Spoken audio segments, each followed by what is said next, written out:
मतलब मेरे कहने का अर्थ है केक को आप चाकू से ना कटवाइए, केक खाना ही है तो आप घर में चम्मच भी है ना, चम्मच से निकाल के भी तो खाया और खिलाया जा सकता। सही बात की जो आखिर खाना ही तो है, तो काट के ही खाओगे तो मनोवृत्ति की भावना को थोड़ा सा विचार कीजिए। और हमारे भावना ही हमारी जिंदगी को बर्बाद करता और हमारी भावना ही हमारे जीवन को आबाद करता है, आबाद भी करता है और बर्बाद भी करता है। राम जी का थोड़ी सी रामायण के प्रसंग पर आप अपने ध्यान को आकृष्ट करेंगे। राम जी का 14 वर्ष का वनवास हुआ ना। अब 14 वर्ष का वनवास हुआ तो राम जी का सोच अगर नकारात्मक होता और वो अड़ जाते कि मैं बड़ा भाई होता हूं, अयोध्या के राजगद्दी में कौन होता है भरत बैठने वाला, अड़ गए तो द्वापर युग की कल्पना करने की आवश्यकता नहीं थी। त्रेता में भी भाई भाई में युद्ध हो गया, होता कि नहीं होता। लेकिन राम जी की विचार को तो आप देखिए, कोई बात नहीं, हम चारों का एक साथ जन्म लिए, विद्या अध्ययन एक साथ किए हैं, लालन पालन भी हम सबों का एक साथ हुआ है, तो मैं कौन अकेला होता जो राजगद्दी में बैठूं। मां ने बढ़िया मांग की है, मेरा मन जो अंतर से विचार था उसकी उन्होंने स्वागत की है, बढ़िया है भरत राजा बने, अब मैं जहां मेरा आवश्यकता है वहां मैं जाऊं और वहां मैं सेवा करूं, ये उनका मनोभाव था। इसलिए राम जी सहर्ष स्वीकार किए और सहर्ष स्वीकार करके राजा दशरथ के पास जब सुमंत की बुलावा में पहुंचते हैं तो दशरथ जी तो बेहाल पड़े हुए हैं, कैकेयी एकदम विकराल नागिन जैसे खड़ी हुई है, बाल को छिड़ियाए हुए। जा करके उन्होंने प्रणाम किया, कहा पिताजी आपने मुझे बुलाया है। तो राम की मुख की आवाज सुनने लगे राजा दशरथ ने थोड़ा सा आंख खोला, आंख खोलने के बाद एक बार कहा राम, आंख खोलता है देखता है सामने के राम हाथ जोड़ करके खड़ा है, कहे राम। अब राम एक बार कहता है मुंह बंद हो जाता है, आंखें भी बंद हो गया और इसके बाद ना उसका जवान खुला ना उसका आंख। राम जी प्रतीक्षा करते रहे, पिताजी अब कुछ कहेंगे अब कुछ कहेंगे, लेकिन उसने कुछ भी नहीं कहा। तो अंतिम में उनको कहना पड़ा कि पिताजी कुछ बोलते क्यों नहीं। तब कैकेयी बोलती है कि आपके पिताजी आपका अनुभवी बातें अपने मुख से कहना नहीं चाहते, तो कहना नहीं चाहते तो माता जी अगर आपको पता हो तो क्या कहना चाहते हैं तो आप ही कुछ कह दीजिए। आप में और पिताजी में बड़ा अंतर ही क्या है, अगर आपको पता हो तो क्या कहना चाहते हैं तो आप ही कह दीजिए। कैकेयी तो मौका खोल रही थी, मौका की तलाश में थी। तो आपके पिताजी के पास दो हमने वरदान रखे थे, उस वरदान को आज हमने मांगेंगे। एक तो पहला बात है भरत को राजा, राम बहुत खुश हुआ छोटे भाई की गद्दी पर। आवाज से हम लोग जहां तक प्रयास करते हैं छोटे भाई के पैर खींच दे, बड़ा भाई छोटा भाई के पैर खींच दे, सोचता है कि मेरे से ज्यादा विकास ना कर पाए, हाँ तब हमको प्रसन्नता रहता है। लेकिन रामायण क्या कहना है,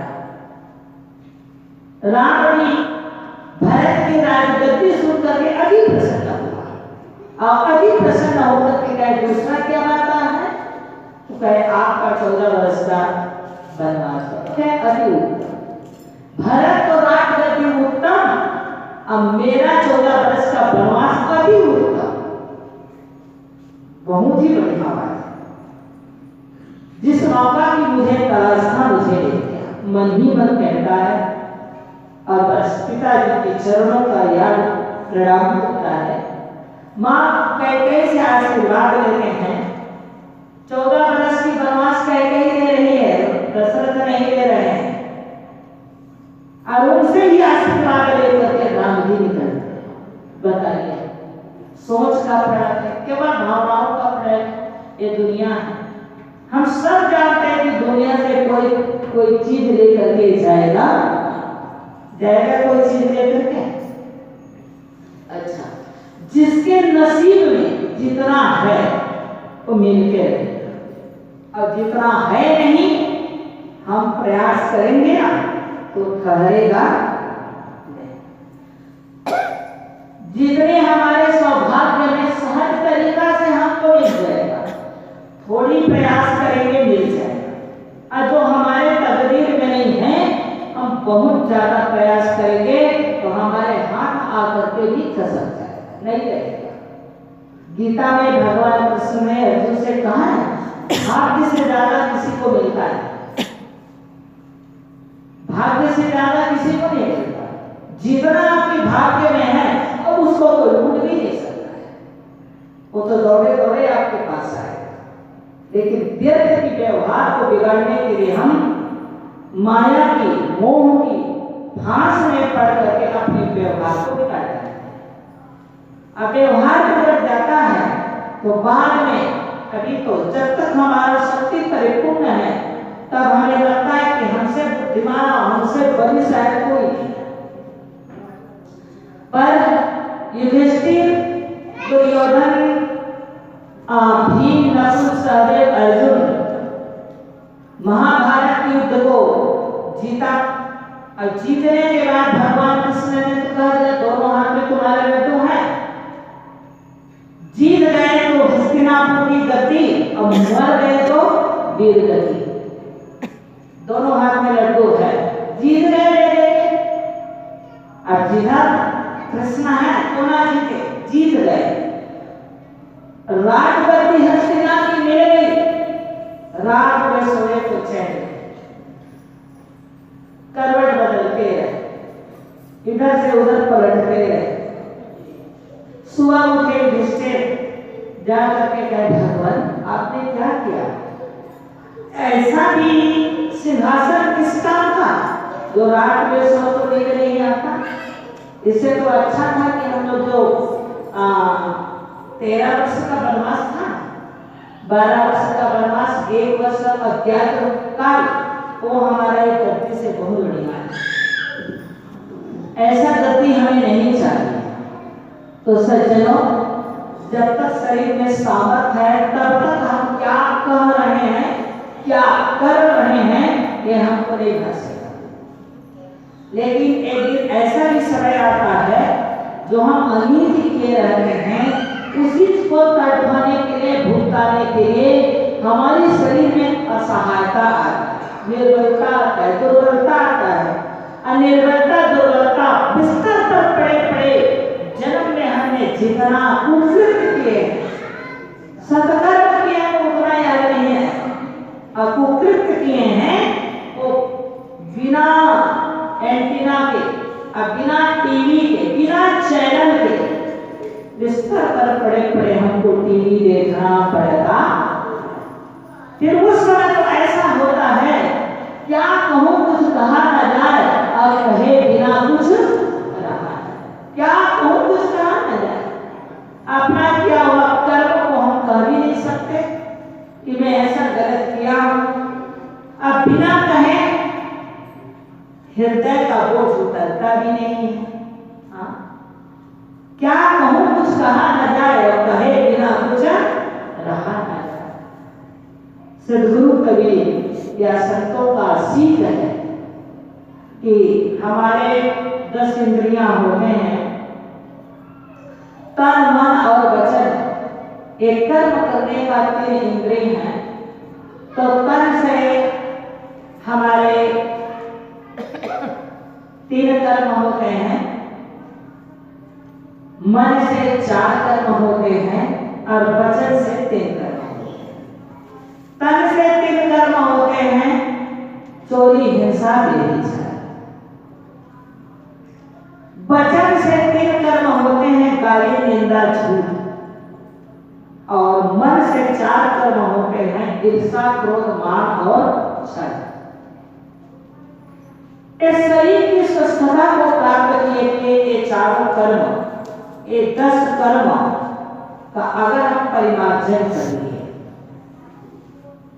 चोरी का मतलब ये नहीं होता है किसी के यहाँ डाका डालो उसी को चोरी कहते हैं। चोरी का अर्थ होता है अपने अधिकार के वस्तु से हम ज्यादा किसी का छीनना चाहें तो क्या होता है, वो चोरी ही होता है। तन से, मन से, वचन से, तीनों जगह से चोरी होती है। चोरी, हिंसा, हिंसा का अर्थ किसी को मार देना ही नहीं है, किसी के दिल को बिना कारण के कारण दुखाना हिंसा कहलाता है। ये मत समझ लेना कि बकरी मारना, मुर्गी मारना, मछली मारना, भेड़ बकरे मारना यही हिंसा है, ऐसी बात नहीं। हम उसे भले कुछ भी ना करें लेकिन बिना कारण, बिना वजह के, बिना अपराध के अपराध हम किसी के दिल को दुखा रहे हैं। आत्मा को कौन मार सकता है कोई ताकत किसी में? आत्मा को कोई नहीं मार सकता। आत्मा अजर, अमर, अखंड और अविनाशी है। पर जिस शरीर में आत्मा रथ में रथी बन करके बैठा है और उस रथी को जो तकलीफ देता है, कष्ट देता है, बिना अपराध के अपराध, उसे ही हम हिंसा कहते। कोई हिंसा नहीं। कई लोग कहते हैं हमारे जीवन में तो खान पान बड़ा शुद्ध है, पर हमें इतना कष्ट क्यों? खान पान आपका ठीक है पर विचार ठीक नहीं। विचार से आप हिंसा कर रहे हो, अब विचार से हिंसा कर रहे हो तो उस अपराध की भुगतान कौन से हमको ही तो सहना पड़ेगा। इसलिए चोरी, हिंसा, व्यभिचार, ये जो इंद्रियां हैं, अब इन तीनों को परिवर्तित करने के लिए हमारे पास क्या उपाय है? हम चोरी जब करते हैं किसी की संपत्ति में हमको लोभ आता है, रूप सौंदर्य में लोभ होता है, लोभ ही चोरी का भाई है।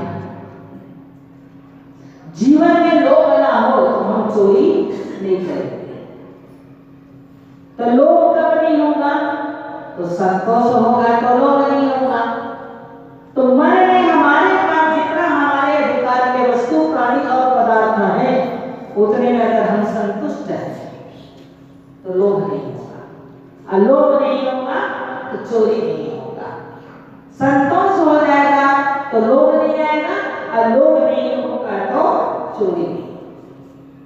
कर्म एक है पर उसके प्रकरण कई होते हैं, श्रृंखला कई होते हैं। भोजन बनानी है तो कारण एक है, क्या? भोजन। पर उस भोजन को तैयार करने के लिए उपकरण कितने चाहिए? बर्तन चाहिए, वस्तु चाहिए, ईंधन चाहिए, तब कहीं भोजन तैयार होगा। तो उनके कारण को पूरा, कार्य को पूरा करने के लिए कारण को तैयार किया जाता है। इसी प्रकार से हमारे विचार भी होते हैं। इसलिए ये 10 कर्म को हमें अपना परिवर्तित कर लेना चाहिए। आज की परिवेश में हम देखते हैं तो इस दुनिया में आज सही में देखा जाए तो वेद के ऋषियों ने, संतों ने इस जगत में माता पिता को वास्तविक में देव माने। माँ जैसे दुनिया में कोई देवी नहीं और पिता जैसे इस दुनिया में कोई देवता नहीं, और गुरु जैसे इस दुनिया में कोई इष्ट नहीं, भगवान नहीं। और जब तक हम गुरु के शरण में, सही गुरु के शरण की सानिध्य को प्राप्त नहीं करेंगे तब तक हम अच्छे माँ भी नहीं बन सकते, ना अच्छा पिता नहीं बन सकते। जब तक हमारे जीवन में अच्छे संस्कार ना, आज सभी चाहते हैं कि अच्छे पुत्र हो, अच्छे पुत्रियां। बात तो ठीक है, अच्छे पुत्र और पुत्रियां कब होगी? जब हम अच्छे माता पिता होंगे तब होगा। हम माता पिता अच्छा नहीं होंगे तो हमारे बच्चे कभी अच्छे हो सकते नहीं हैं। कल्पना तो हम करते हैं कि अच्छा होने का, लेकिन हम खुद अच्छा ना हो पाए तो हमारे संतान अच्छा हो सकते नहीं है। इसलिए सर्वप्रथम सदगुरु कबीर साहब उलटवासी में बताते हैं, संतो बोले थे जगमाए, अन बोले थे कैसे तो बनिए, सब ही कोई ना विचारे। पहले जन्म पुत्र का भयो बाप जन्मिया पाछे, अब बाप पुत्र की एक नारी की अचरज हुई काछे। साहेब इस शब्द में शायद नवा बीजक के शब्द प्रकरण का नवा शब्द है, नया दूसरा शब्द है। तो साहेब कहते हैं पहले जन्म पुत्र का भयो बाप जन्मिया पाछे, पहले जन्म पुत्र का हुआ और पिता का जन्म बाद में हुआ। इस बात को कई बार आपके सामने रखा गया है। वास्तविक में कहें तो इस धरातल के तल में ये जीव जो है पहले पुत्र बन के आया। अब पुत्र बनने के बाद वो क्या बनता है? किसी का भाई बनता है। अब भाई बनने के बाद किसी का पति बनता है, और पति बनने के बाद फिर वो क्या बनता है? पिता बनता है। कितना नंबर श्रेणी? चौथा श्रेणी में जाकर के पिता बनता है। अब जब तक हम अच्छा माता पिता न बने तो पुत्र कैसे अच्छा होंगे? माँ की संस्कार बच्चों को विशेष करता है, विशेष, क्योंकि माँ की सानिध्यता, संरक्षण, व्यवस्था बच्चे को ज्यादा करता है। प्राइवेट 9 महीना 10 महीना तो एकदम गुप्त गुफा में हो रहा है। अब गुप्त गुफा में केवल बच्चे का संपर्क माँ से और किसी से नहीं, केवल माँ। माँ सत्संग सुनती है तो बच्चे को भी अच्छे संस्कार मिलता है। माँ लड़ाई झगड़ा में रुचि लेती है तो वहीं से युद्ध प्रारंभ हो जाता है। धर्म क्षेत्र, कुरुक्षेत्र, महाभारत के युद्ध पेट से ही चालू है। माँ मरने को सोचती है, वो बच्चे को प्रभावित करता है। नहीं तो आप लोग माँ को परीक्षा किए होंगे, जो माँ बहुत मीठा खाती है तो बच्चा जब जन्म लेता है तो भी ज्यादा नहीं खाता। आपने परीक्षण किया होगा, है ना?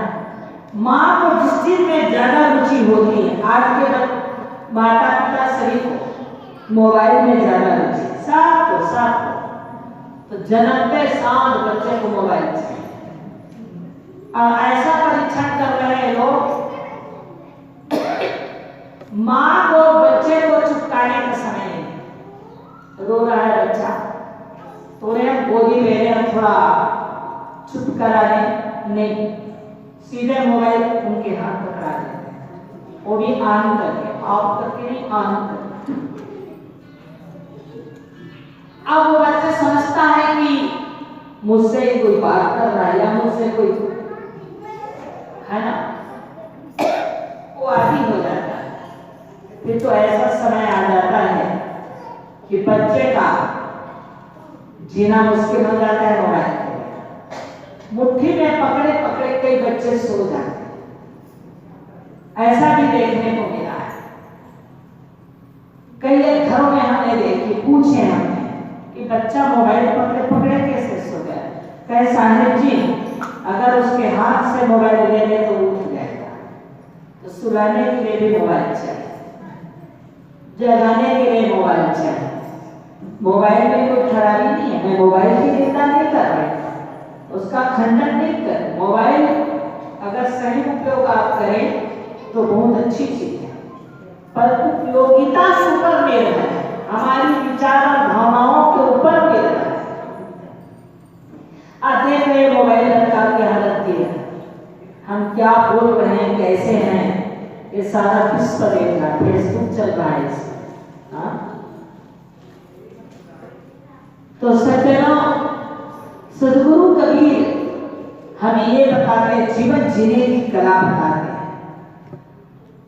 बंदे करने आप निवेरा, आप जियत रखो आप कठोर करो मुझे कहा घर तेरा। ऐ बंदे, तुम्हारा का शरीर पाया, थोड़ा अपने बारे में सोच। दुनिया के बारे में तो सोचते सोचते तुम्हारा आधा उम्र खत्म हो गया, कुछ तो अपने बारे में सोच। कई लोग पूछते शायद हम मरकर कहाँ जाएंगे। आपको एक बात बताऊं, मेधावी जो छात्र होते हैं वो जब एग्जाम दिला करके आता है, घर में मम्मी पापा पूछते हैं कि बेटा पेपर बढ़िया गया, बढ़िया, कितना नंबर पाया, तो जितना वो प्रश्न हल किया जाता है, नंबर जोड़ के आता है और बता देता है कि मैं 100 में 100 पाया। एक आध प्रश्न छूट जाता है तो कहता है कि मम्मी एक प्रश्न छूट गया तो 100 तो नहीं पर 95 तो जरूर पा जाऊंगा, क्योंकि एक प्रश्न छूट गया।